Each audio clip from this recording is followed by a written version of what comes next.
tanze mal in der Zeit ein bisschen.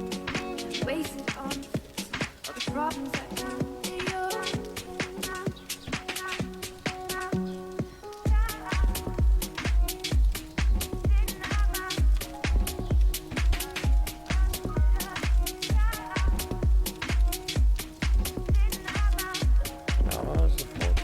Wenn er fertig ist, mal tanzen.